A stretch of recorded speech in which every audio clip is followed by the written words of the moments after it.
मंत्र वो है जो मन के भावों को बदल दे, मन के विचारों को बदल दे, मन की कल्पनाओं को बदल दे, मन के तंत्र को, जो मन का साइकिल चलता है उसको बदल दे, उसका नाम मंत्र है। और मंत्र के भाव और प्रभाव और उसके अर्थ को जाने बिना हम लोग कोई याचना प्रार्थना करते हैं, वो निष्फल ही है, कोई फलदायक नहीं है। अब हम काम तो करते हैं जड़ का और मंत्र बोलते हैं चेतन का, कि जैसे कोई भी किसी की भी मूर्ति ले ली हमने,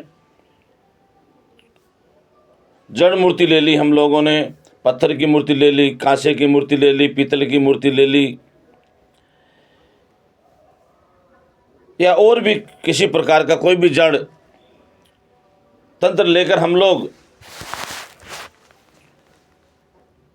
मंत्र बोलते हैं। जैसे आप गायत्री मंत्र ले लीजिए, अब इसका भाव प्रभाव समझते नहीं है, गायत्री मंत्र को हम लोग लेते हैं और गायत्री मंत्र बोलते हैं, किसी भी जड़ पदार्थ के आगे बैठ जाते हैं और कहते हैं ओम भू भुव स्व।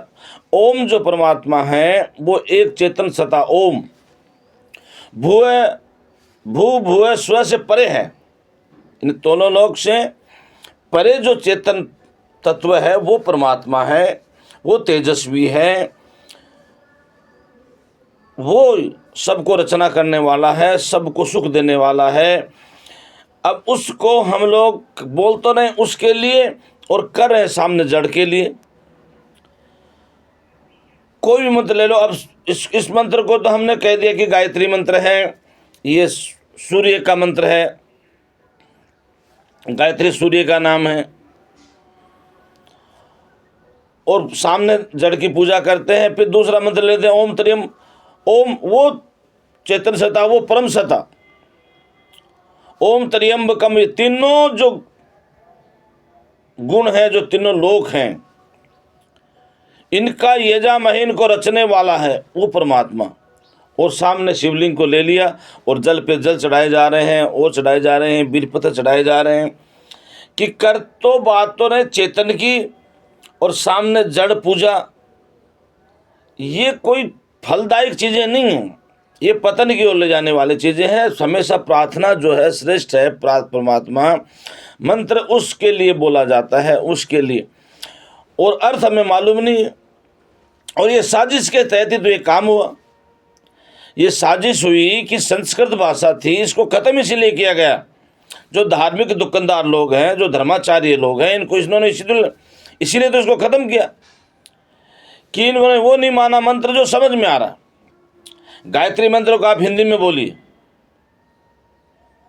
महामृत्युंजय मंत्र को हिंदी में बोलिए, कोई भी पूजा पाठ करवाते हैं वो हिंदी में बोलिए। अब संस्कृत में बोलते हैं, संस्कृत में समझ में कुछ आता नहीं, अगला आंख बंद कर लेता है, और अगला आंख बंद कर इसलिए कर लेता, पता नहीं क्या पूजा हो रही है, पता नहीं क्या बोला जा रहा है, क्या अलौकिक काम हो रहा है, जबकि बोलने वाले को खुद समझ में नहीं आता। इसीलिए संस्कृत को खत्म कहा गया कि ये लोगों को समझ में आएगी तो हमारी दुकानदारी चलेगी नहीं। इसलिए जब अगला सामने वाला संस्कृत बोलता है तो हम सोचते हैं पता नहीं क्या बोल गया, क्या प्रार्थना हो रही है। अरे समझो बात को और मंत्र का यथार्थ भाव समझो और हिंदी में मंत्रों का उच्चारण करो, ताकि तुम लोगों को समझ में आए कि मंत्र भी तुम्हें क्या कह रहा है। तुम्हें लाख बातें समझाने की कोशिश की है मगर तुम्हारे समझ में नहीं आती।